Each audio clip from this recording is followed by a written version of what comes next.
Un père célibataire qui est au bout du rouleau perd son boulot juste avant Noël. Plus de salaire, plus de cadeaux, plus d'espoir.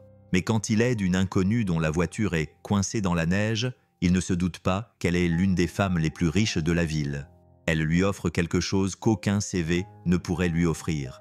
Une seconde chance, un nouveau départ, et peut-être l'amour. Mais peut-il croire que c'est réel? Ou s'agit-il simplement d'un autre conte de fées qui fondra comme neige au soleil? Avant de commencer, n'oubliez pas de vous abonner, de liker et de laisser un commentaire. D'où nous regardes-tu? Le vent balayait la ville comme s'il avait quelque chose à prouver. Il soufflait avec acharnement entre les panneaux rouillés et les ruelles désertes. Des flocons de neige virevoltaient sous le ciel gris de décembre, pas assez pour recouvrir le sol, juste assez pour piquer la peau. Sur Main Street, les lumières de Noël clignotaient mollement, défiant le froid, suspendues entre les lampadaires comme si elles s'efforçaient trop de créer une ambiance festive. Noah Graves remonta la fermeture éclair du manteau de Laïa et enroula son écharpe autour de son cou avec des doigts tremblants. La fermeture éclair d'occasion se coinça à mi-chemin, mais il n'avait pas le temps de s'acharner dessus. Ils étaient déjà en retard, encore une fois. « Papa, ton visage est rouge », dit Laïa, la voix étouffée par son écharpe. Elle avait 8 ans et portait des gants trop grands qui engloutissaient ses mains et des bottes dépareillées. Ses joues étaient rougies par le froid, mais elle souriait parce qu'elle souriait toujours, même quand elle n'aurait pas dû. Noah esquissa un faible sourire. « C'est juste le vent, ma puce. Continuons d'avancer. » Il lui prit la main et la guida sur le trottoir, devant la boulangerie aux vitrines lumineuses et à l'odeur réconfortante de brioche à la cannelle qu'il ne pouvait pas s'offrir. Son regard se posa sur l'annonce « On embauche » dans la vitrine, mais il ne s'arrêta pas. Ils avaient déjà refusé une fois. Pas d'expérience, trop vieux, pas le bon feeling. Son estomac était vide, mais c'était le genre de faim auquel il s'était habitué. Tant que Laïa mangeait, il pouvait continuer. Ils arrivèrent à l'arrêt de bus juste au moment où celui-ci démarrait. Noah marmonna un juron entre ses dents, mais pas assez fort pour qu'elle l'entende. Laïa lui tira doucement la main. « Ce n'est pas grave, papa. On peut attendre le prochain. » Il la regarda, cette petite personne qui croyait encore que tout allait s'arranger parce qu'elle n'avait pas encore vu assez du monde pour penser autrement. Il aurait voulu pouvoir l'envelopper dans quelque chose de plus solide que ce manteau usé. Il aurait voulu pouvoir lui offrir le Noël qu'elle méritait. Au lieu de ça, il n'avait que 7 $ en poche et une lettre de licenciement pliée dans sa poche arrière. On était le 21 décembre. Il venait d'être viré. Le loyer était dû dans 11 jours. Noël était dans 4 jours et il ne savait pas comment faire pour économiser pour l'un ou l'autre. Le vent hurlait dans les rues vides. La vitrine de la quincaillerie était recouverte de neige artificielle. Une tentative désespérée pour paraître joyeuse. À l'intérieur, des rangées d'outils brillants étaient suspendus dans des présentoirs soignés et fiers. Des clés chromées, des perceuses sans fil, des jeux de clés dynamométriques robustes. Noah regarda la vitrine pendant un moment, la mâchoire serrée, son souffle formant un nuage dans l'air. Il rêvait autrefois d'avoir un magasin comme celui-ci.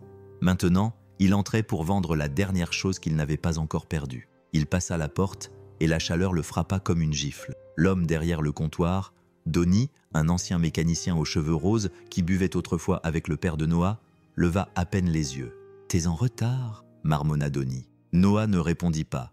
Il posa la boîte à outils sur le comptoir. Elle était rayée et cabossée, avec un autocollant décoloré sur le côté sur lequel était écrit « La boîte magique du papa de Leila » dans une écriture enfantine. Donnie ouvrit le couvercle et laissa échapper un sifflement admiratif. « T'es sûr de toi » Noah acquiesça. « Combien » Donnie hésita, les yeux rivés sur le contenu.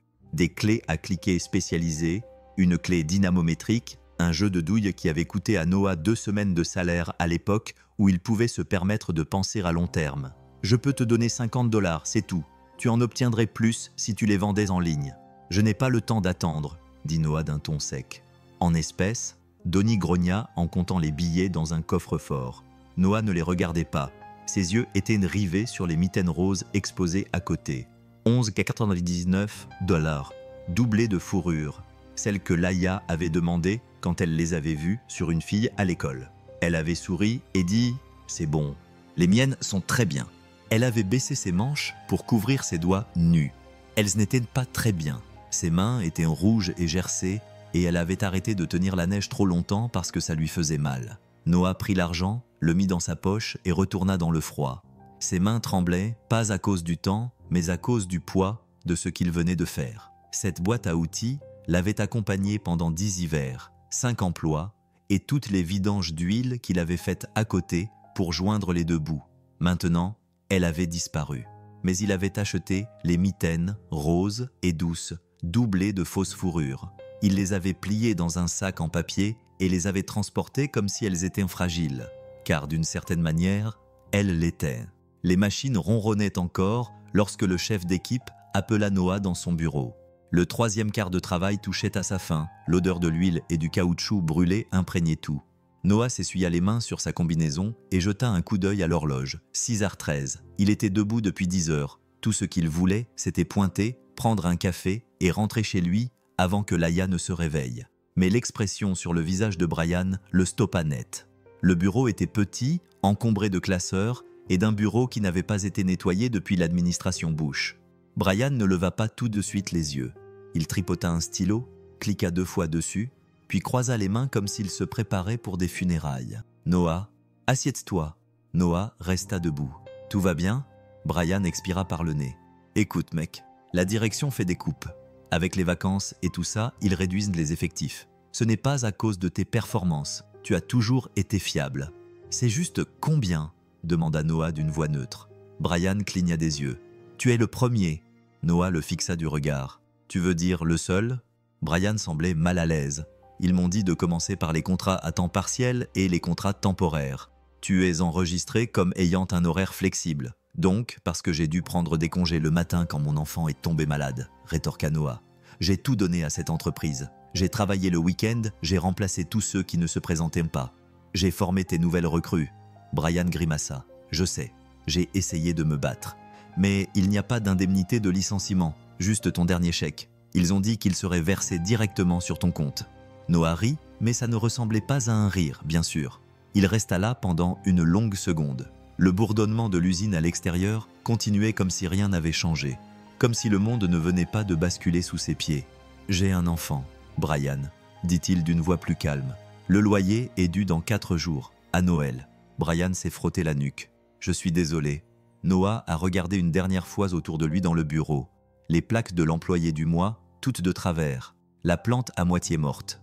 La machine à café bon marché qui donnait toujours à la salle de pause une odeur d'espoir brûlée. Puis il est sorti, sans pointer, sans dire au revoir, juste un nom de moins sur la liste. L'appartement était froid, pas glacial, mais suffisamment pour que Laïa porte sa veste à l'intérieur sans se poser de questions. Le chauffage tout sautait depuis 2 semaines, et Noah n'avait ni le temps ni l'argent pour appeler quelqu'un. Il posa le sac de courses sur le comptoir avec une habileté acquise à force de pratique, en sortant une miche de pain blanc, une boîte de soupe et un petit carton d'œufs. C'était tout. 13 $ de moins.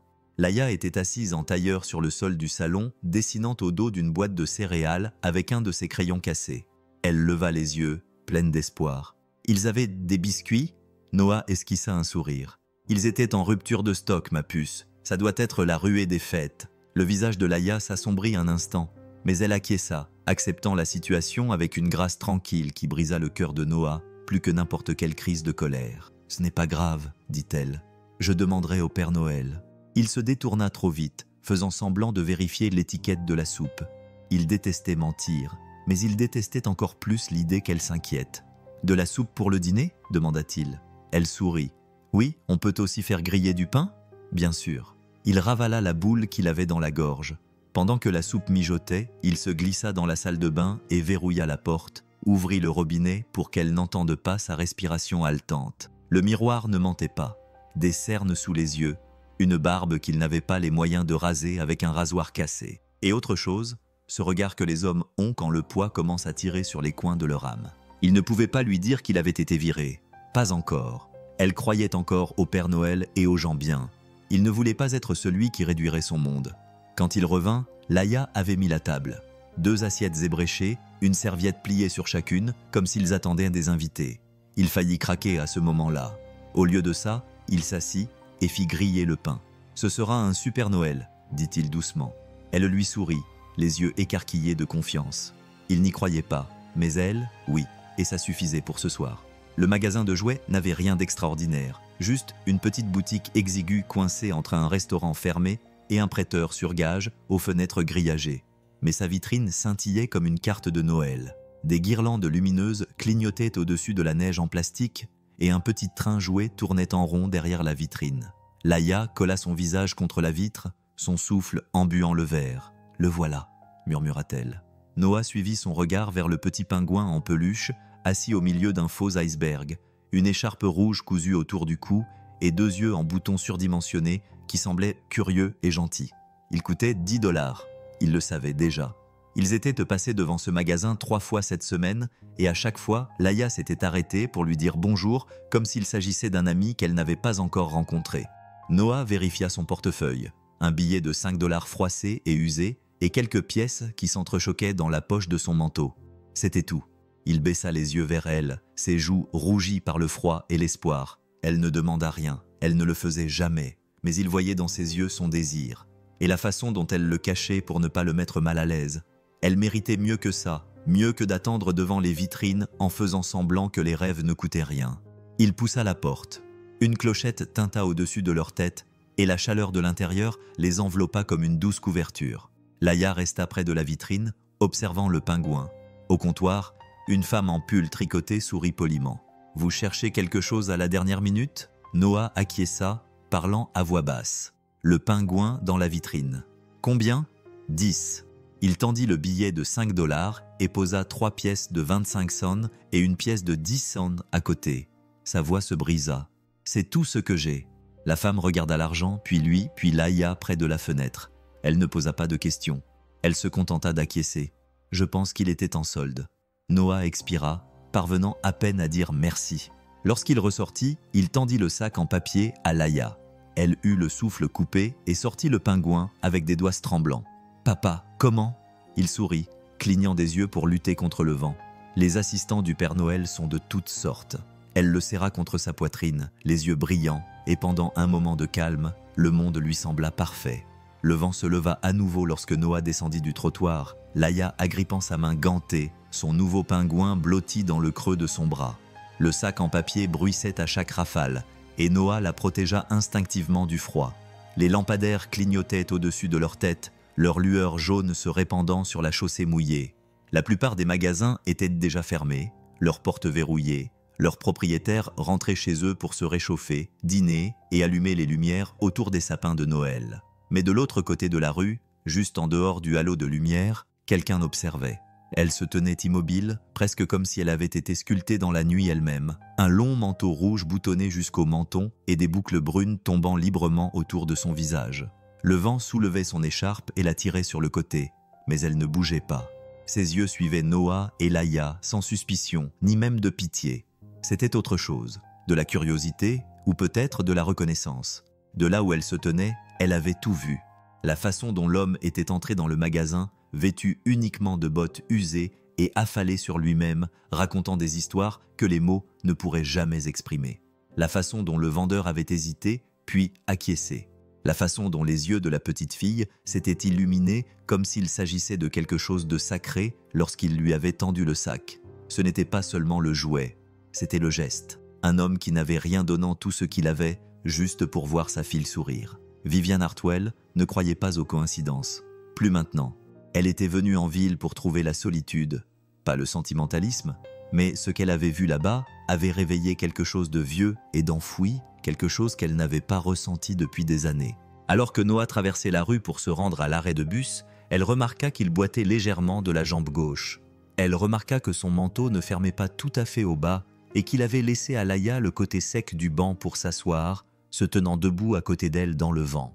Elle sortit son téléphone de la poche de son manteau, le pouce suspendu au-dessus de l'écran, puis s'arrêta.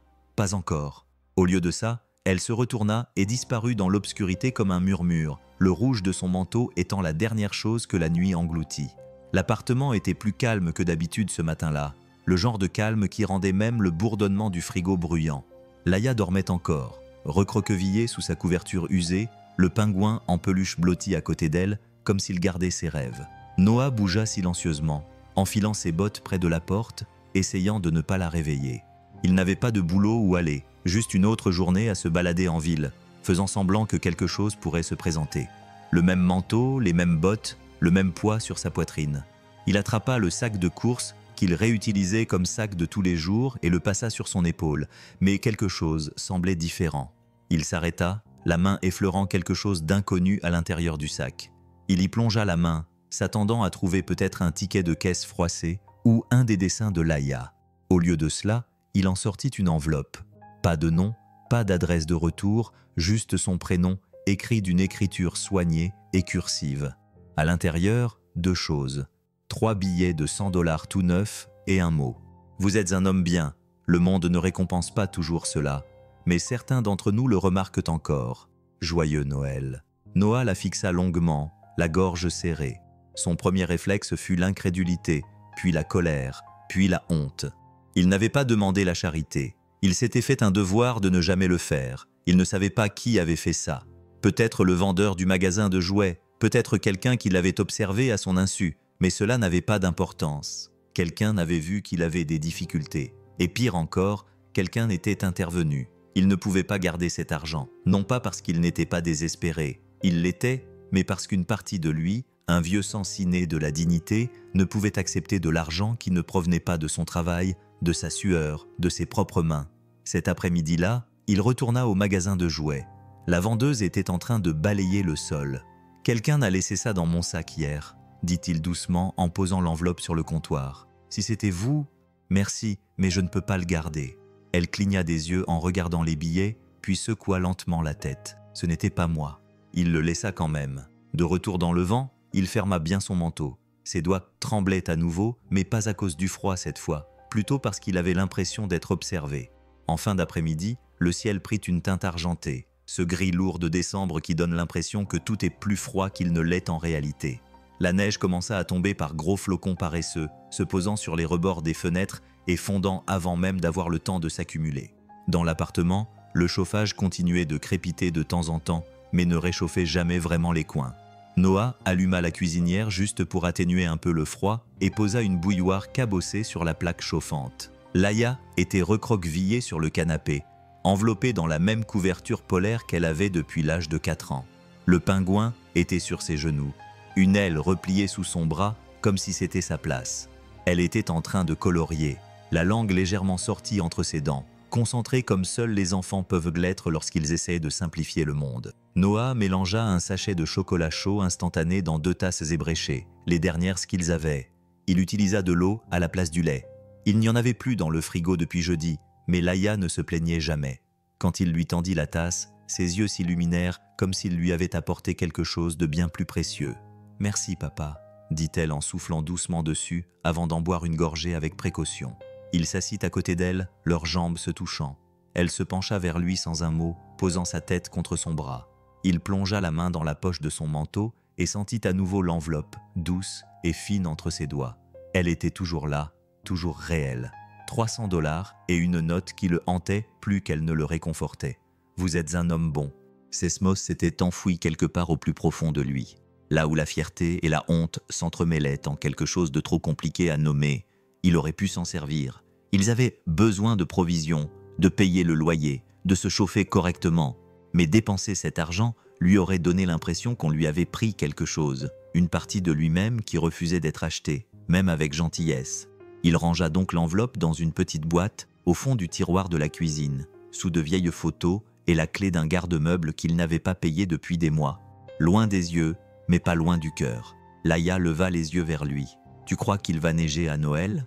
Noah sourit faiblement, écartant une mèche de cheveux de son front. « Je l'espère, ma chérie, » dit-il. « Je l'espère vraiment. » Noah fixait l'enveloppe comme si elle était piégée. Elle était arrivée ce matin-là. Pas de timbre, pas d'adresse de retour, juste glissée sous la porte comme un secret. À l'intérieur se trouvait une carte, épaisse et gaufrée, avec une adresse écrite en cursive élégante et un court message qui n'avait aucun sens. « Monsieur Graves, nous aimerions vous rencontrer au sujet d'une opportunité privée. Discrétion appréciée. » Et si j'ai censé dire. Il la retourna à nouveau. Pas de logo d'entreprise, pas de titre, juste la date et l'heure. Aujourd'hui, 15h. L'horloge du micro-ondes indiquait 13h42. Il s'assit sur le bord de la chaise de cuisine, celle dont le pied bancal qu'il oubliait toujours de réparer, et se frotta la barbe naissante sur la mâchoire. Il ne s'était pas rasé depuis une semaine. Sa plus belle chemise était irrémédiablement froissée et ses bottes étaient encore couvertes de sel provenant de la dernière neige. Cela ne semblait pas réel, cela ressemblait à une blague, ou pire, à une arnaque. Les gens comme lui ne recevaient pas d'invitations privées. Les gens comme lui remplissaient des formulaires en ligne et n'avaient jamais de réponse. Mais il avait le ventre vide et les mitaines de Laïa avaient déjà un trou dans un pouce. Alors, il y est allé. Le trajet en bus était calme, les sièges à moitié vides. Il n'arrêtait pas de vérifier l'adresse, pensant qu'il l'avait peut-être mal copiée. Mais lorsqu'il est descendu à la périphérie de la ville, la carte lui indiquait de traverser une rangée de grands pins et de se diriger vers une longue allée fermée par un portail. Il a fait le reste du chemin à pied. Quand le manoir est apparu, il a pensé qu'il avait peut-être halluciné. Le domaine s'étendait sur des collines enneigées, avec de grandes fenêtres lumineuses et chaleureuses, comme dans un tableau. Le portail en fer s'est ouvert tout seul dans un grincement, et un homme vêtu d'un manteau sombre l'a accueilli à la porte avec un simple signe de tête polie. « Par ici, monsieur Grave. » Noah le suivit, ses bottes grinçant sur le sol en marbre, le cœur battant à un rythme qu'il n'avait pas ressenti depuis la nuit où il avait tenu pour la première fois. Il ne savait pas qui était à l'origine de l'invitation. Il ne savait pas pourquoi il était là. Mais le désespoir avait le don de pousser un homme à se lancer dans l'inconnu en espérant, simplement en espérant, que ce n'était pas une erreur. La maison était trop calme. Noah se tenait juste à l'intérieur du hall d'entrée, essayant de ne pas avoir l'air de ne pas être à sa place, même si tout en lui le criait. Le sol brillait comme de l'eau, reflétant le lustre au-dessus, un énorme tourbillon de verre et de lumière qui coûtait probablement plus cher que son loyer annuel. L'air sentait le pain et quelque chose d'agrumé, de délicat et de cher. Même le silence avait du poids ici. Il bougea les pieds, essayant de ne pas laisser de traces de sel sur le sol poli. Ses bottes ne lui semblaient pas à leur place. Son manteau ne lui semblait pas à sa place. Il ne se sentait pas à sa place. Des bruits de pas résonnèrent dans le couloir. Puis il la vit, la femme au manteau rouge. Vivian Hartwell ne ressemblait pas à quelqu'un qui dirigeait des empires, même si son nom figurait sur les panneaux immobiliers de tout le comté. Elle n'était ni grande ni sévère. Elle ne portait pas la confiance incrustée de diamants comme le faisaient certaines personnes riches. Elle portait un pull gris, un jean foncé et un regard difficile à déchiffrer, quelque part entre la curiosité et le calme. « Vous avez rendu l'enveloppe » dit-elle sans aucune accusation. Noah la fixa. « Vous avez laissé cet argent ?» Elle acquiesça. « Ah bon ?» Il fronça les sourcils. « Pourquoi ?» Vivien pencha la tête, l'observant. « Parce que j'ai vu ce que vous avez fait. Le magasin de jouets. Votre fille. La plupart des gens auraient en gardé l'enveloppe. Je ne suis pas comme la plupart des gens, dit-il trop vite, trop sèchement. Je sais, répondit-elle. C'est pour ça que tu es ici. Il resta silencieux un instant, les mains serrées en poing sur les côtés. Je ne sais pas ce que vous attendez de moi, mais je ne suis pas un projet. Je n'ai pas besoin d'être sauvé. L'expression de Vivian ne changea pas. Je n'essaie pas de vous sauver, monsieur Grave. Je vous propose un boulot. Ça le prit au dépourvu. Quel genre de boulot? Jardinier, entretien général, aider mon équipe à préparer la propriété pour un événement festif. C'est temporaire, modeste salaire, logement inclus, sans condition. Noah plissa les yeux. Pourquoi moi? Parce que je fais confiance à mon instinct. Et j'ai vu la façon dont vous avez regardé votre fille quand vous lui avez tendu ce pingouin. Il déglutit péniblement, son attitude s'adoucissant. Elle fit un geste vers la fenêtre arrière où le jardin enneigé s'étendait jusqu'à la treille. Vous pouvez refuser, mais j'espère que vous n'en ferez rien. Il ne bougea pas, mais quelque chose dans sa poitrine, quelque chose qu'il n'avait pas ressenti depuis des semaines, commença à changer. Noah suivit Vivien dans un long couloir bordé de vieilles peintures à l'huile et de hautes fenêtres donnant sur un jardin gelé. Tout dans cette propriété respirait la richesse, mais pas de manière ostentatoire. C'était une richesse discrète, transmise de génération en génération, qui n'avait pas besoin de s'afficher car elle était déjà inscrite sur les bâtiments. Ils entrèrent dans un petit salon, confortable malgré sa taille. Un feu crépitait derrière un pare-feu en verre et des livres tapissaient les murs comme une isolation. Vivian lui fit signe de s'asseoir, mais il ne le fit pas. Il resta debout près de la porte, les mains enfoncées dans les poches de son manteau, les épaules voûtées comme s'il s'attendait à ce que le toit s'effondre. « Je sais que c'est bizarre », dit-elle en repliant ses jambes sous elle sur la chaise. « Mais je veux être claire, je ne suis pas là pour te prendre en pitié. Tu as laissé de l'argent dans mon sac, dit-il. « C'est vrai, admit-elle. Et tu me l'as rendu. Ça m'a dit tout ce que j'avais besoin de savoir. Il secoua la tête. Tu ne me connais pas. Vivon se pencha légèrement en avant. Je sais que tu es un homme qui a donné ses derniers dollars pour que sa fille puisse avoir un moment de joie à Noël. Je sais que tu n'as pas accepté l'aide qu'on t'a offerte. Je sais que tu portes un fardeau plus lourd que quiconque ne devrait avoir à porter. Il détourna le regard. La lumière du feu dansait dans ses yeux, mais la chaleur ne les atteignait pas. Tu as parlé d'un boulot, marmonna-t-il. J'ai besoin de quelqu'un pour entretenir la propriété. Saler les allées, déneiger, accrocher des lumières, faire de petites réparations. Mon gardien habituel a pris sa retraite au printemps dernier et cet endroit est trop grand pour une seule personne. Il plissa les yeux. Pourquoi ne pas engager une équipe de professionnels? Je ne veux pas d'une équipe, dit-elle doucement. Je veux quelqu'un qui soit attentif, quelqu'un qui ne prenne pas de raccourcis, quelqu'un comme toi. Il rit sous cape, d'un rire amer et sec. Tu me proposes un boulot de bricoleur à cause d'un moment dans un magasin de jouets. Je te propose un boulot, dit-elle. Pas de la charité, pas une aumône, juste une chance. Il la regarda longuement. Quelque chose dans sa voix, calme, sereine, sans condescendance, le désarma plus que n'importe quel chèque n'aurait pu le faire. Logement compris, demanda-t-il doucement. Elle acquiesça. Une maison au fond de la propriété, charge comprise. Commencez demain. Il marqua une pause, puis acquiesça légèrement. Pour la première fois depuis des semaines, il n'avait pas l'impression de se noyer. Il ne se sentait pas sauvé, ni secouru, mais peut-être, juste peut-être, capable de nager. Le lendemain matin, le givre recouvrait le monde d'une couche argentée. Noah se tenait sous un sycomore dénudé sur la pelouse sud, regardant les guirlandes de Noël emmêlées qu'il tenait dans ses mains. On aurait dit qu'elles n'avaient pas été touchées depuis des années. La moitié des ampoules étaient ternes, les fils s'étaient emmêlés comme une blague cruelle. Il expira lentement, son souffle s'élevant comme de la fumée dans le froid. Derrière lui, le domaine se dressait avec ses tours en briques et sa grâce tranquille. Un endroit qui semblait trop propre, trop intouchable. Mais c'était le boulot. Et il avait dit oui. Vivien n'était pas là ce matin. Juste un mot laissé sur le comptoir de la cuisine, écrit d'une écriture soignée. Commence par les lumières. La fête est le 24. Le café est dans le thermos. Elle ne le surveillait pas. Elle ne supervisait pas. Cela le dérangeait plus que ça n'aurait dû. Noah posa le thermos sur la balustrade du porche et examina la tâche qui l'attendait. Des dizaines d'arbres bordaient l'allée. Il fallait accrocher des couronnes, des guirlandes lumineuses sur les pignons. Il avait déjà décoré des appartements, des guirlandes bon marché achetées dans des magasins à $1. Peut-être 1 ou 2 flocons de neige en papier à la fenêtre. Mais là, c'était tout autre chose. Un événement, une production, une scène à laquelle il n'avait pas sa place. Il se mit quand même au travail. Ses doigts se faufilaient dans les enchevêtrements avec une habileté acquise à force de pratique. La même patience qu'il utilisait pour réparer des tuyaux d'aspirateur cassés et des plaquettes de frein déformées. Il a testé les ampoules, remplacé les fusibles, grimpé sur des échelles qui vacillaient plus qu'il ne l'aurait voulu. En milieu de matinée, sa veste était ouverte et son souffle était visible alors qu'il accrochait des guirlandes lumineuses le long du balcon haie.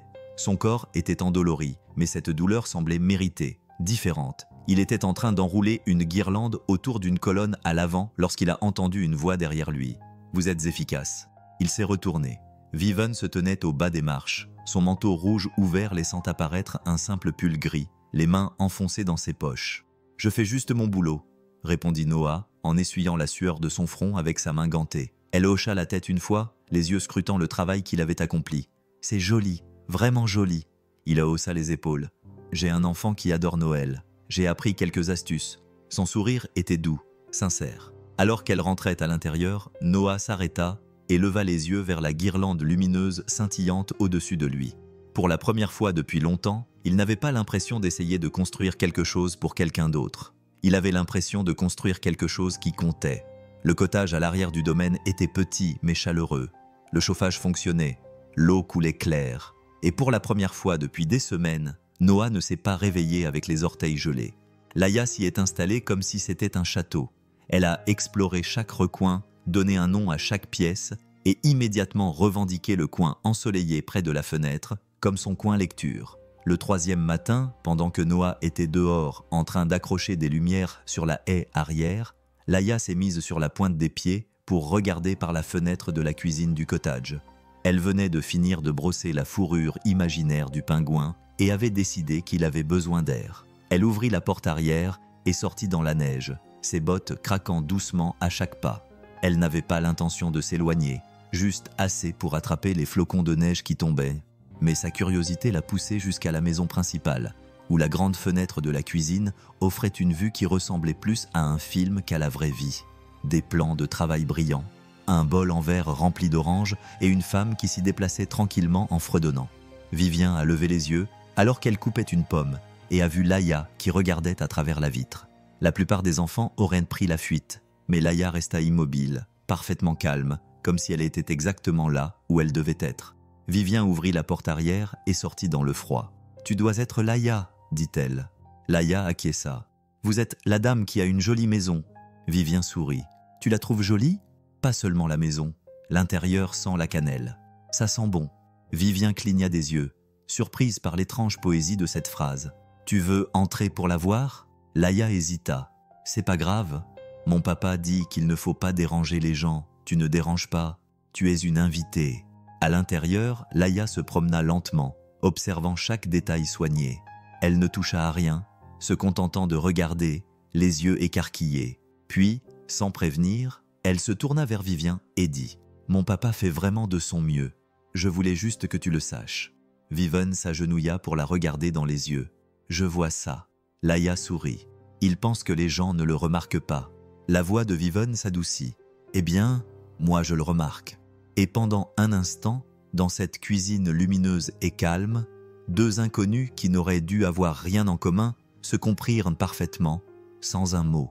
L'invitation prit la forme d'un coup à la porte. Noah ouvrit la porte du cottage et trouva Vivien debout devant lui, un plat à gratin enveloppé dans un torchon rayé et une légère nervosité dans les yeux.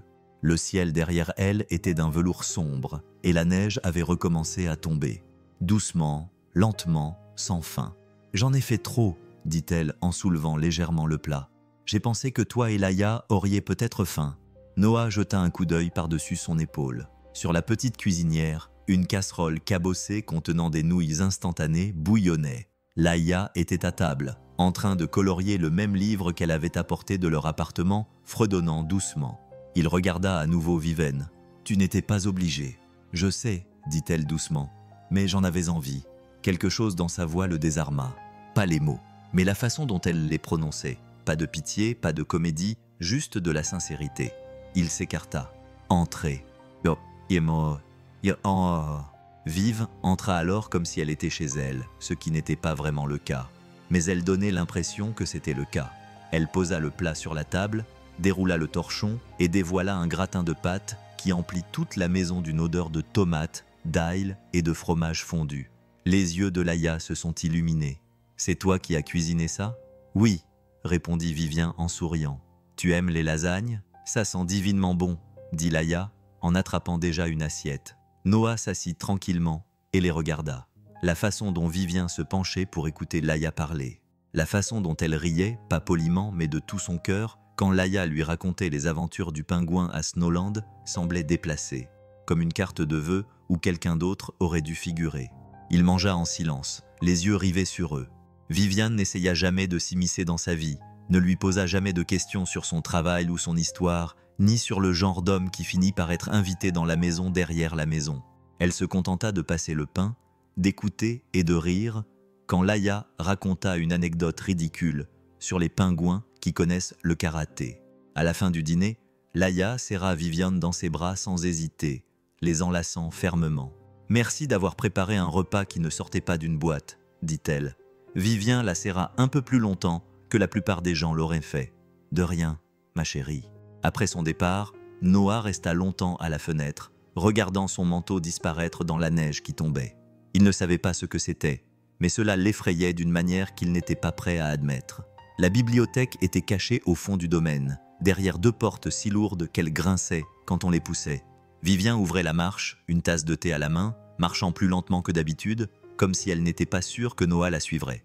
Il la suivit en silence, ses bottes raclant le sol poli. À l'intérieur, ça sentait le vieux papier et le cèdre. Des étagères allant du sol au plafond tapissaient tous les murs, remplis de romans à couverture rigide et de volumes reliés en cuir qui semblaient plus vieux que d'eux. Une cheminée crépitait dans un coin, sa lumière projetant des ombres qui dansaient le long des dos des livres. « Je ne laisse pas beaucoup de gens entrer ici, » dit Vivien doucement, en posant son thé sur une table d'appoint. Noah entra prudemment, les mains dans les poches de son manteau, les yeux parcourant les étagères. « Vous avez lu tous ces livres ? La plupart ?» Elle sourit. « Ceux qui méritent d'être lus 2 fois sont près de la cheminée. » Il sourit. « C'est pour ça que le Dickens est à moitié en ruine ?» Elle se retourna, surprise. « Vous aimez Dickens ?» Il haussa les épaules. « Avant, oui. Avant que la vie ne devienne bruyante. » Viviane s'appuya contre le bord d'un fauteuil de lecture, la lumière du feu la baignant d'une chaude lueur ambrée. « Je me cachais dans les livres, » dit-elle plus pour elle-même que pour lui. Quand mes parents se disputaient, quand les nounous se succédaient comme des rouages d'horloge, les histoires me semblaient plus sûres que les vraies personnes. Noah s'approcha de l'étagère et en sortit un exemplaire usé de Great Expectations. Celui-ci m'a aidé à passer beaucoup de nuits au lycée. « Qu'est-ce qui t'a marqué ?» demanda-t-elle. « La misère de Pip ou l'idée que les gens peuvent peut-être changer ?»« Les deux, » répondit-il en ouvrant le livre et en lisant une phrase qu'il connaissait déjà par cœur. C'est réconfortant de penser que même un enfant pauvre qui n'a rien peut finir par s'en sortir. Si quelqu'un voit quelque chose en lui, dit-elle en le regardant vraiment. Je l'ai vu le premier jour où je t'ai observé dans la neige, dit-elle. Noah s'éclaircit la gorge, soudain mal à l'aise. Ne romantise pas les choses. J'étais fauché et j'achetais un livre Penguin avec mes 5 derniers $. C'est exactement pour ça que c'était important. Pendant un moment, aucun des deux ne parla. Puis il rit, secouant la tête. Je ne pensais pas passer mon vendredi soir à parler de Dickens dans la bibliothèque d'un manoir. Elle sourit. Je ne pensais pas non plus laisser rentrer un homme aux mains calleuses et aux bottes tachées de sel. Il croisa son regard, le feu crépitant entre eux, mais aucun des deux ne détourna les yeux. La clochette de la quincaillerie tinta lorsque Noah entra. Un souffle d'air froid le suivait. Il baissa sa capuche et secoua la neige de ses bottes, saluant Donnie derrière le comptoir d'un signe de tête. Il n'était pas venu pour quelque chose en particulier, juste quelques clous, peut-être de nouveaux gants, mais surtout, il avait besoin de sortir du domaine, de sortir du silence, ce genre de silence qui commence à poser des questions auxquelles on ne veut pas répondre. Il prit ce dont il avait besoin et se dirigea vers la caisse, mais un murmure l'arrêta à mi-chemin. « Je dis juste, » dit une voix. « Bas, mais pas assez bas. Tu penses vraiment qu'elle est sérieuse? Une femme comme ça? Allez !»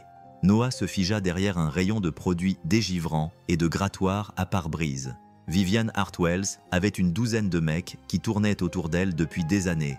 Un autre homme dit « Des avocats, des PDG, bon sang, même un sénateur. » Et maintenant, tout à coup, elle a un bricoleur fauché qui vit sur sa propriété. C'est un jeu. Noah eut un pincement au cœur. Les voix lui étaient familières. Des gars du coin.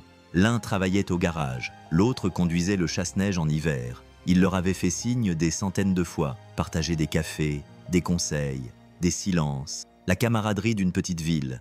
Elle trouve probablement ça mignon. Le premier homme dit « Comme si on recueillait un chien errant. On le laisse se sentir utile pendant un moment, puis on le jette. La porte se referme. Retour à la vraie vie. » Noah entra dans leur champ de vision. Les deux hommes se turent instantanément, leur corps se raidissant comme s'ils avaient été pris en flagrant délit de vol. « Vous avez quelque chose à me dire ?» demanda Noah, d'une voix calme mais tranchante.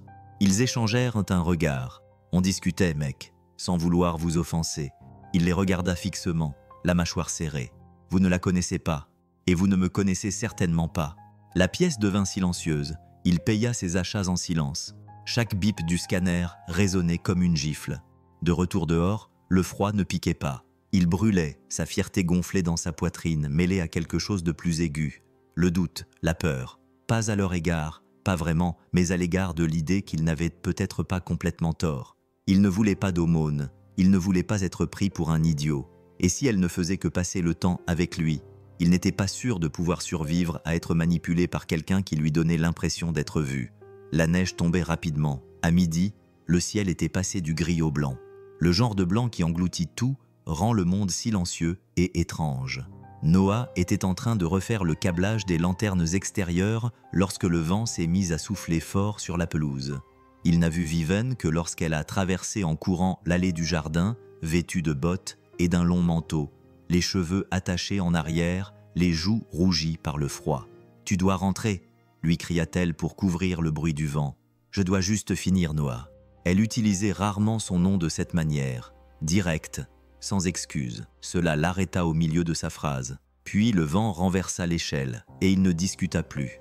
Ils se réfugièrent dans la remise à outils au bord de la propriété, juste au moment où la neige se mit à tomber en abondance. La porte se referma derrière eux avec un coup sec. À l'intérieur, l'ampoule au plafond clignotait, projetant de longues ombres sur les outils éparpillés, les bobines de fil et les bacs à moitié rangés. Pendant un moment, ils restèrent là, à reprendre leur souffle, écoutant la tempête se déchaîner contre les murs. « Eh bien, » dit Vivien en époussetant la neige de son manteau, « je suppose que tu n'es pas invincible après tout. » Il sourit. « Je l'étais autrefois. Puis j'ai eu 30 ans, et je me suis fait mal au dos en attachant une botte. » Elle rit, sincèrement, sans retenue. Puis, le silence qui suivit s'éternisa un peu trop longtemps. Noah s'appuya contre l'établi, croisant les bras. « Tu en as marre que les gens pensent connaître ta vie ?» Vivien le regarda fixement. « Ils ont des opinions sur nous en ville. » Je m'en doutais. Il l'observa attentivement. « Ça t'importe ?» Vivien hésita. « Je m'en soucie pour toi, pas pour eux. » Il a dégluti. L'air était lourd. « Ils pensent que tu te joues de moi, que tu passes ton temps avec le pauvre gars dans la remise en attendant que ta vraie vie recommence. » Elle s'est approchée, sans le quitter des yeux. « Alors, ils ne me connaissent pas non plus. » Noah a détourné le regard, la voix basse. « Je ne veux pas être un chapitre que tu oublies. Tu ne l'es pas, dit-elle. Tu es la partie de ma vie que je ne pensais pas pouvoir vivre. » Le vent hurla à travers les fissures, faisant vibrer les vitres, et dans le silence qui suivit, quelque chose en eux deux cessa enfin de faire semblant. La tempête passa en pleurant, laissant tout recouvert d'un épais silence. La neige s'accrochait aux arbres comme du givre et recouvrait le toit du cottage, lui donnant l'apparence d'une carte postale. Mais à l'intérieur de la bibliothèque, le feu crépitait, et le silence entre Noah et Vivien semblait plus lourd que tout ce qui tombait du ciel. Ils n'avaient pas beaucoup parlé depuis la remise à outils, ni de ce qui avait été dit, ni de ce que cela avait suscité. Cela restait entre eux comme un livre à moitié ouvert, trop délicat pour tourner la page. Vivien se tenait maintenant près de la fenêtre, une main autour d'une tasse de café frais, l'autre posée sur le rebord. Ses épaules étaient crispées, tendues d'une manière que Noah n'avait jamais vue auparavant, comme si elle retenait quelque chose avec effort. Noah l'observait depuis son fauteuil. Il ne la pressait pas, il ne l'avait jamais fait. Mais après un long silence, elle prit la parole. « J'ai été fiancée une fois, mais, dit-elle doucement, sans se détourner de la fenêtre. » Cette phrase fit l'effet d'une allumette dans une pièce sombre. « Il est mort il y a 3 ans, continua-t-elle. Accident de voiture. Il venait me chercher pour aller dîner. » Noah ne bougea pas. Il ne l'interrompit pas. « J'étais en retard, dit-elle d'une voix neutre. J'étais coincée dans une réunion sans importance. On s'était disputé cette semaine-là pour une bêtise. Je ne me souviens même plus pourquoi. J'ai failli lui envoyer un SMS pour annuler et lui dire que je le verrais le lendemain. Mais je ne l'ai pas fait. Je lui ai dit que j'arriverais bientôt. » Elle fit une pause, clignant des yeux pour retenir quelque chose que Noah ne pouvait pas voir. Il n'est jamais arrivé. Du verglas. En un instant, les mots restèrent suspendus dans l'air, crus et sans phare. Noah se pencha en avant, les coudes sur les genoux, les mains jointes. « Je suis désolé, » dit-il doucement. Vivien se détourna de la fenêtre, le visage impassible. Les funérailles étaient remplies de gens qui pensaient le connaître, nous connaître, mais ils ne savaient pas comment il me faisait rire quand j'étais en colère, ni comment il laissait des petits mots sous mon oreiller quand je travaillais tard. Elle regarda Noah, le regard perçant. Après sa mort, j'ai arrêté de laisser les gens m'approcher, parce qu'il est plus facile d'être seul que de ressentir à nouveau ce genre de perte. Noah acquiesça lentement. Elle ne répondit pas, mais elle ne détourna pas le regard. La nuit était calme, lourde de ce genre de silence qui ne survient qu'après une tempête. Dehors, la neige scintillait sous le clair de lune comme 1000 secrets intacts. À l'intérieur du domaine, le feu dans la bibliothèque brûlait faiblement, projetant des reflets dorés sur les murs. L'air était chaud, mais chargé de quelque chose de bien plus dangereux que le froid. Viviane était assise sur le bord du canapé, une jambe repliée sous elle, les mains serrées autour d'une deuxième tasse de thé qu'elle n'avait pas touchée. Noah était en face d'elle, proche, mais pas assez, les coudes sur les genoux, regardant les flammes comme si elles pouvaient lui dire quoi dire. Ils n'avaient pas parlé depuis plusieurs minutes, mais le silence entre eux ne semblait pas être un vide. C'était comme un souffle retenu. Vivien rompit le silence la première. « Tu t'es déjà demandé, dit-elle d'une voix douce, ce qu'aurait été ta vie si une seule chose avait été différente. » Noah la regarda, la lumière du feu adoucissant les contours de son visage. Chaque jour, ses lèvres s'entr'ouvraient comme si elle voulait en dire plus, mais elle se contentait d'acquiescer. Un moment passa, puis elle se leva lentement et s'avança vers lui avec une grâce hésitante, comme si elle avait peur que le sol s'effondre. Il ne bougea pas. Elle s'arrêta juste devant lui, assez près pour qu'il puisse sentir la chaleur de sa peau, sentir la légère odeur de cannelle de son pull. Ses yeux cherchaient les siens, calmes, ouverts, vulnérables d'une manière dont il n'était pas sûr qu'elle se permette avec quelqu'un d'autre. Puis elle se pencha vers lui. L'espace entre eux se réduisit, comme si la gravité agissait plus fort qu'elle ne le devrait. Sa main effleura sa joue, du bout des doigts, doucement mais avec assurance. Il ne respira pas, ne cligna pas des yeux. Ses lèvres étaient à quelques centimètres des siennes, et pendant une seconde suspendue, tout le reste disparut. Les factures, le froid, le poids de ce qu'il avait été avant d'arriver ici. Il n'y avait plus qu'elle. Mais alors, comme une branche cassée dans les bois, quelque chose en lui se retira. Noah se leva trop rapidement, le souffle court. « Je ne peux pas. » Vivien se figea. « Je n'ai pas ma place ici, dit-il, les yeux baissés. « Pas vraiment. Tu le sais bien. » Elle ne dit rien. Et alors qu'il se retournait et sortait de la bibliothèque, le feu derrière lui siffla comme s'il savait exactement ce qu'il venait de quitter. Le gymnase de l'école primaire sentait les copeaux de crayons, le vieux linoléum et l'anticipation. Les chaises pliantes craquaient sous le poids des parents et des proches emmitouflés dans leurs manteaux d'hiver qui tripotaient les programmes imprimés sur du papier bon marché. La scène était décorée de flocons de neige en papier cartonné et d'une bannière de travers sur laquelle était écrit « Merveille » en colle pailleté rouge. Noah s'assit au 3e rang à partir du fond, essayant de ne pas penser au fait que sa chemise en flanelle avait un bouton en moins et que ses bottes étaient encore couvertes de sel. Mais Laïa souriait depuis le rideau de scène. Un bonnet d'elfe en feutre rouge glissait sur le côté de sa tête. C'était tout ce qui comptait. Il continuait à regarder la porte, par habitude, plus que par espoir. Viv n'avait rien dit depuis qu'il avait quitté la bibliothèque 2 nuits auparavant. Pas de SMS, pas d'appel, juste le silence. Il ne s'attendait pas à autre chose. Son monde et celui de Viven étaient incompatibles. Il se l'était répété 100 fois. Pourtant, une partie de lui regardait chaque grincement de la porte comme si c'était elle. Les lumières s'éteignirent. Une prof est montée sur scène avec un bloc-notes et un micro qui a grésillé une fois avant de se taire. Elle a accueilli le public avec son enthousiasme habituel, énumérant des noms et remerciant l'association des parents d'élèves. Puis le rideau s'est ouvert. Laïa est apparue au centre de la scène, les bras grands ouverts. Sa voix était faible, mais assurée lorsqu'elle a récité sa réplique sur les flocons de neige, confettis de la nature. Le public a ri poliment. Puis, il l'a entendu. Un rire familier, plein, chaleureux. Il se retourna. Viv n'était là, debout tranquillement à l'arrière près de la porte, vêtue d'un long manteau noir, la neige fondant encore sur ses épaules. Ses yeux étaient rivés sur Laïa, brillant d'un intérêt plus profond que la simple politesse. Elle applaudit plus fort que tout le monde lorsque Laïa chanta son solo, faux et rayonnant. Noah ne pouvait plus bouger. Il ne pouvait s'empêcher de la regarder. Après le salut final, Laïa courut dans l'allée, les bras tendus. Elle ne s'arrêta pas devant lui. Elle passa rapidement devant les chaises et se jeta directement dans les bras de Viven. « Tu es venu !» Vivian la serra fort dans ses bras, les yeux humides. « Bien sûr que je suis venu. » Noah restait là, à les regarder, quelque chose de vif et d'inexprimable coincé dans sa poitrine. Et pour la première fois depuis la nuit dans la bibliothèque, il se demanda si, peut-être, il avait eu tort de s'en aller. Le bruit de la collision résonna plus fort qu'il n'aurait dû.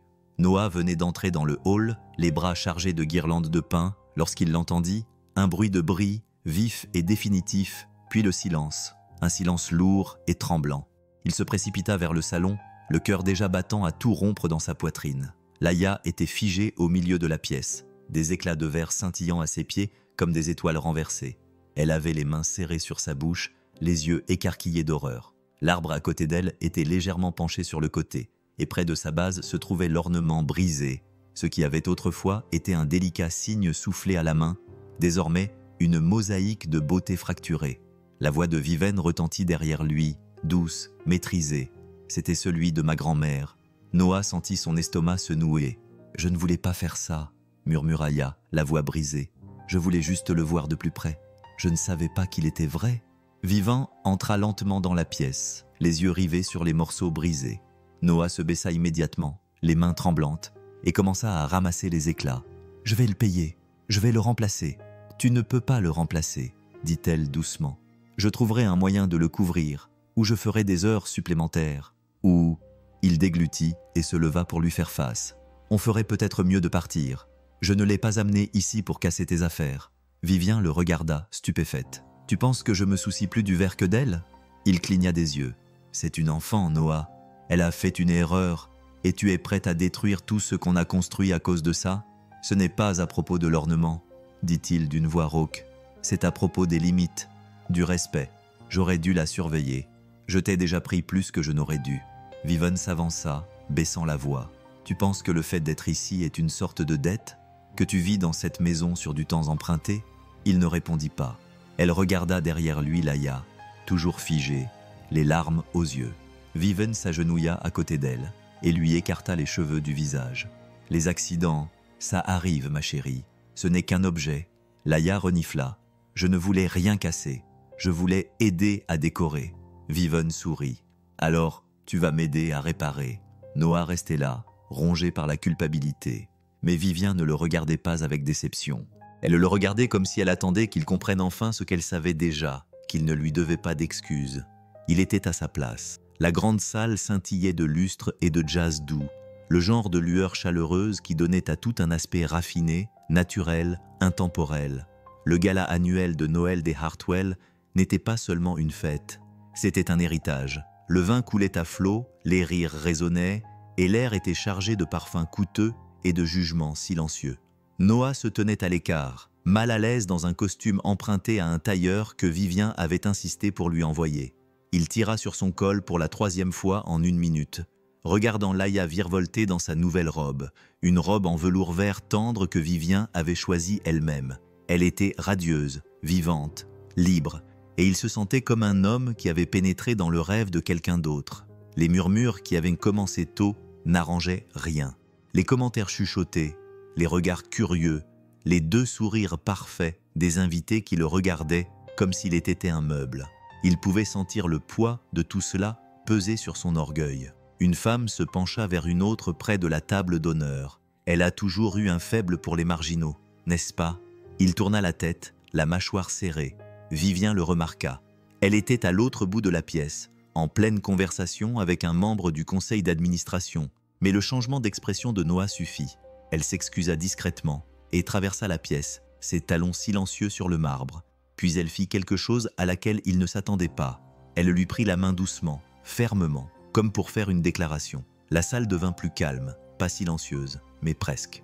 Vivien s'avança vers le pupitre à l'avant, où un micro attendait pour le toast du soir. Elle ne fit pas tinter son verre. Elle n'attendit pas que la salle soit complètement silencieuse.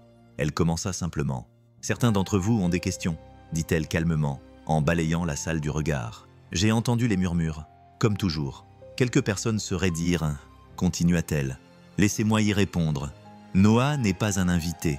Laïa n'est pas une visiteuse. Ils ne sont pas ici par pitié, par curiosité ou par gentillesse passagère. Ils sont ici parce qu'ils font partie de cette maison. Ils font partie de la famille. Et si quelqu'un dans cette pièce ne peut l'accepter, la porte est là. » Silence, puis quelques applaudissements, puis d'autres. Noah resta figé, le cœur battant, la main toujours dans la sienne. Et à ce moment-là, sous les lumières dorées et les regards fixes de l'ancienne aristocratie et des nouveaux riches, il ne se sentit pas petit, il se sentit choisi. La porte du bureau se referma avec un clic doux, mais délibéré. Vivien eut à peine le temps de se retourner que la voix de son frère fendit la pièce comme une lame. « Qu'est-ce que tu fais, Vivien ?» Il se tenait près de la cheminée, vêtu d'un costume impeccable, un verre de whisky à la main, le regard froid, en décalage total avec la chaleur des lumières de Noël derrière lui. Harrison Hartwell avait toujours été calme, mais là, c'était autre chose. Il y avait maintenant du venin, affûté par des années de contrôle et de gestion de son image. Elle croisa les bras. « Tu vas devoir être plus précis. » Il but une gorgée. Le discours, l'homme, la fille. Tu les as vraiment amenés à notre événement et tu les as exhibés comme s'ils étaient des cas sociaux sentimentaux? Elle ne broncha pas. Ce ne sont pas des cas sociaux et ce n'est pas ton événement. C'est le nom Hartwell qui figure sur les invitations. C'est la réputation des Hartwell qui est en jeu. Ou as-tu oublié d'où venait cette fortune pendant que tu jouais à la dinette avec un mécanicien? Vivien sentit la rage monter, mais elle garda une voix calme. Il a un nom, Noah, et sa fille s'appelle Laïa. Ce sont des gens bien. Harrison posa son verre avec un bruit sourd. Ce ne sont pas des gens comme nous. Viviane s'avança. Tu veux dire qu'ils ne sont pas assez riches pour que ça vaille la peine de faire semblant de s'intéresser à eux? C'est ça? Il serra les mâchoires. Ce que je veux dire, c'est que traîner notre famille dans les ragots de la ville pour jouer ton deuil en public, c'est indigne de toi. Dis ce que tu penses vraiment, Harrison. Tu penses que j'aurais dû épouser quelqu'un comme toi? Calculateur, raffiné, émotionnellement vide. Tu penses qu'aimer quelqu'un sans portefeuille me rend faible? Il ne répondit pas. Je n'ai pas besoin de ton approbation, je n'en ai pas besoin depuis des années. Peut-être pas, dit-il en prenant un épais dossier sur la table d'appoint. Mais tu as toujours besoin du conseil d'administration. Les conditions du fonds fiduciaire n'ont pas changé. Si tu fais honte à la famille, les allocations peuvent être réévaluées. Tu frôles la catastrophe, Vivien. Elle fixa le dossier, puis l'homme en qui elle avait confiance autrefois. Puis elle leva le menton et m'interrompit. Son expression vacilla. Elle se dirigea vers la porte, la voix calme mais ferme. Mais comprends bien ceci, l'argent ne m'a jamais donné de pouvoir. Il m'a rendue silencieuse et j'en ai assez d'être silencieuse. Elle le laissa là, debout, un verre à la main, le visage pâle, avec quelque chose qui ressemblait dangereusement à de la peur. Noah trouva la lettre par hasard. Il nettoyait le chalet après le dîner, essuyant la petite table de la cuisine, pendant que Laïa fredonnait doucement dans sa chambre, son pingouin sous le bras. Le papier plié était à moitié caché sous une pile de crayons de couleur et une tasse de chocolat vide. Il a failli le jeter, pensant qu'il s'agissait d'un autre gribouillage. Laïa s'était mise à dessiner des arbres, des bonhommes de neige et des bonhommes allumettes avec une frénésie débridée ces derniers temps. Mais les mots « Cher Père Noël », écrits au marqueur rouge de manière irrégulière, l'ont arrêté. Il s'est assis lentement, la chaise grinçant sous lui, et l'a ouvert. « Cher Père Noël, j'ai déjà ce que j'ai demandé l'année dernière. Papa est avec moi et je n'ai plus froid. On a des lumières sur le sapin et de la bouffe qui sent comme au cinéma. Je sais que t'es super occupé, mais je voulais demander quelque chose pour quelqu'un d'autre cette fois-ci. » Mademoiselle Vivien sourit comme si c'était faux, comme si elle essayait d'être cool pour les autres, mais je pense que parfois, elle est triste en silence. Elle m'a fait de la soupe quand j'étais malade et m'a donné des mitaines qui ressemblent à des fraises. Elle lit vite, mais elle écoute lentement. C'est rare. Je l'ai lu dans un livre. S'il te plaît, fais en sorte que Mademoiselle Vivien soit heureuse. Et si tu as le temps, dis-lui qu'elle est déjà magique. Je t'aime, Laïa. Noah resta immobile, fixant les mots jusqu'à ce qu'ils deviennent flous. Il sentit quelque chose se briser en lui, pas de manière douloureuse, mais comme un effondrement silencieux qui se produit quand un mur que l'on a soutenu trop longtemps finit par s'écrouler. Il ne savait pas comment une enfant pouvait voir à travers les couches de l'armure des adultes aussi facilement, mais elle l'avait fait. Elle le faisait toujours. Il plia la lettre délicatement, les mains tremblantes, et la remit à sa place. Quand il jeta un coup d'œil dans sa chambre, elle dormait. Un bras était étendu sur l'oreiller, la tête du pingouin dépassait dessous les couvertures. Il resta longtemps debout dans l'embrasure de la porte, le cœur lourd et plein à la fois, car en quelques phrases, sa fille avait demandé la seule chose qu'il n'avait pas eu le courage de vouloir lui-même. Pas d'argent, pas de sécurité, juste de l'amour, pour quelqu'un qui le méritait. La neige tombait comme un murmure, douce et lente, recouvrant le monde de silence. Le domaine ressemblait à un tableau. Les toits étaient saupoudrés de blanc, le jardin était recouvert de givre, chaque branche scintillait sous la pâle lumière du matin. Vivien se tenait sur la terrasse arrière, son manteau déboutonné, les bras croisés pour se protéger du froid. L'enveloppe légale était ouverte sur la table en pierre à côté d'elle, son contenu flottant légèrement dans le vent. Des pages d'héritage, de contrat et de contrôle.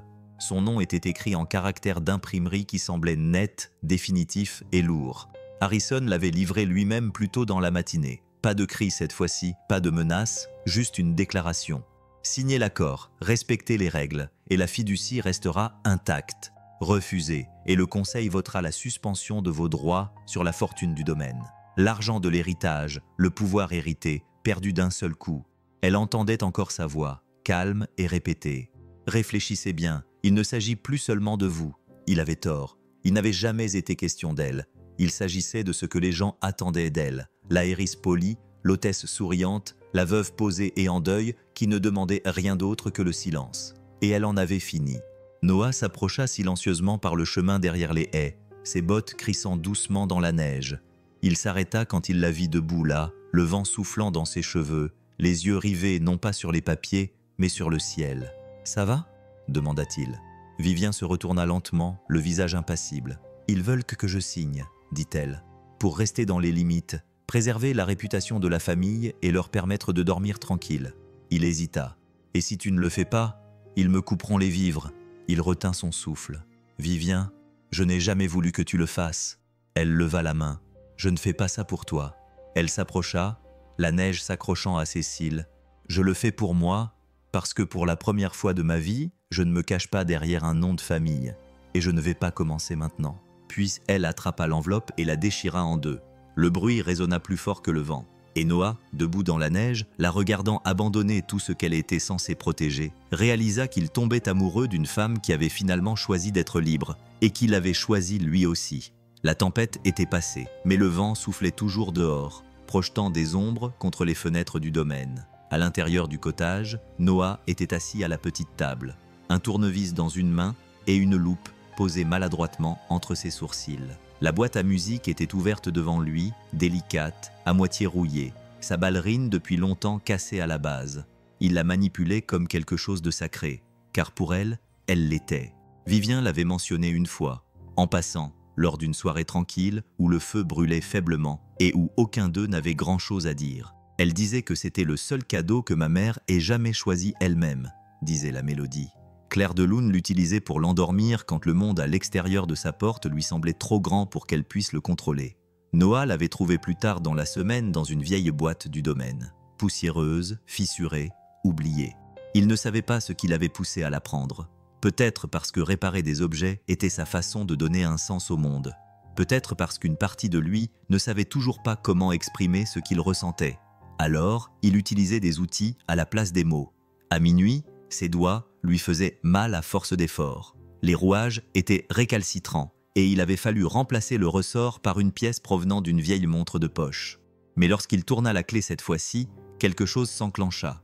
Une seule note fragile retentit, puis une autre, et lentement, par à coups, la mélodie commença à jouer, douce, instable, mais bien là. Le lendemain, il la trouva dans la salle de lecture, recroquevillée sur le siège de la fenêtre, une tasse de thé à la main. La lumière de l'orage flottait encore dans l'air, donnant à tout un éclat tranquille. Il ne dit rien, se contenta de poser la boîte sur la table à côté d'elle et recula. Viven la fixa, ses yeux brillants de reconnaissance. Lentement, elle prit la clé et la tourna. La mélodie s'éveilla, chaque note tremblant comme si elle avait attendu des années pour être entendue. Elle ne dit rien, elle n'en avait pas besoin.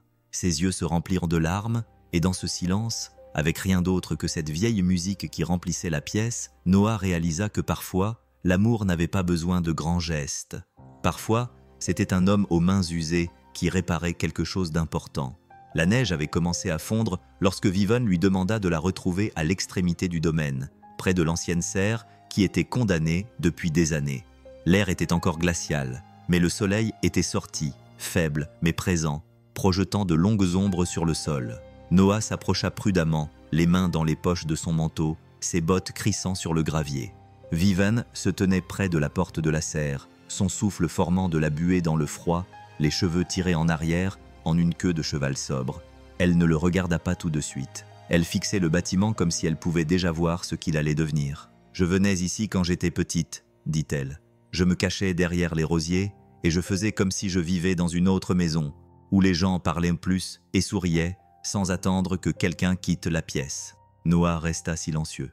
Il connaissait maintenant ce ton. Mi-souvenir, mi-confession. « Ils allaient le démolir, » continua-t-elle. « Je les en ai empêchés. » Il jeta un coup d'œil aux fenêtres fissurées et à la porte éclatée. « Qu'est-ce que tu prévois de faire ?» Viven se tourna vers lui, le visage impassible. Un centre communautaire, une banque alimentaire, des programmes de formation professionnelle, du mentorat pour les enfants, surtout ceux que personne ne remarque. Il cligna des yeux. « Tu es sérieuse ?»« Tout à fait. » Elle s'approcha et sortit un dossier de sous son manteau. « J'ai déjà commencé les démarches administratives, mais je ne veux pas me contenter de le financer. Je veux quelqu'un qui comprenne ce que ça veut dire d'entrer dans un endroit sans savoir si on y a sa place. » Elle lui tendit le dossier. « Je veux que tu le diriges. » Noah ne le prit pas.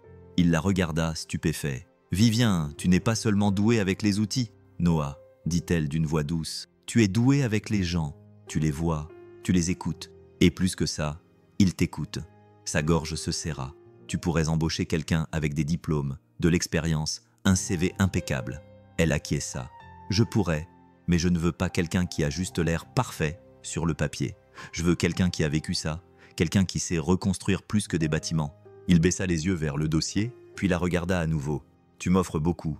Je t'offre un avenir, dit-elle, et je te demande si tu veux le construire avec moi. » Cette fois, il ne s'éloigna pas. Le cottage était calme, enveloppé d'un silence épais que seul le matin de Noël pouvait apporter. La neige tombait en flocons légers à l'extérieur, recouvrant le monde d'un silence blanc et immaculé. Le sapin, petit et légèrement tordu, brillait dans un coin du salon, ses lumières scintillant doucement dans la faible lumière grise qui filtrait à travers les fenêtres. Une guirlande de pop-corn pendait près du sommet, là où les bras de Laïa n'avaient pas tout à fait pu l'atteindre, et une étoile en papier trônait fièrement à la cime. Noah était assis sur le bord du canapé, toujours vêtu de son pantalon de pyjama en flanelle et un vieux pull déchiré au col, regardant le feu crépiter dans la cheminée. La chaleur des flammes envahissait lentement la pièce, chassant le froid laissé par la nuit. Puis, dans un bruit de pas précipité, Laïa sortit en courant de sa chambre, les cheveux en bataille, les yeux écarquillés de joie.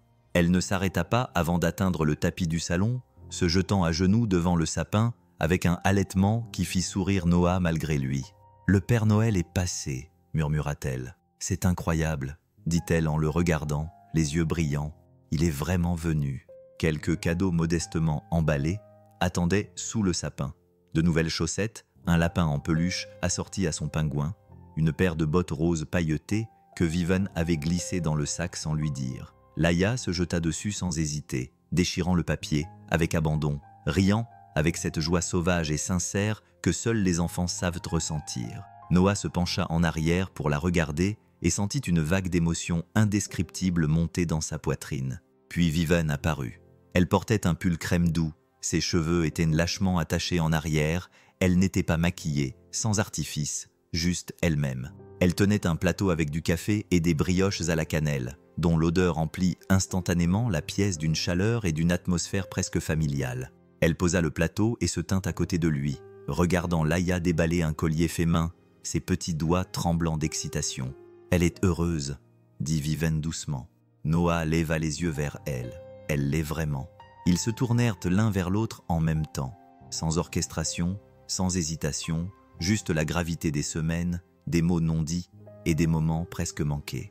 Il tendit la main, elle se pencha, et devant la cheminée, avec la neige qui tombait doucement dehors et Laïa qui fredonnait un air de Noël sur le sol, ils s'embrassèrent lentement, avec certitude, comme s'ils étaient enfin rentrés du froid. Merci d'avoir regardé jusqu'ici. Si vous aimez nos histoires et souhaitez nous soutenir, partagez cette histoire avec vos proches et diffusons ces histoires touchantes à tout le monde.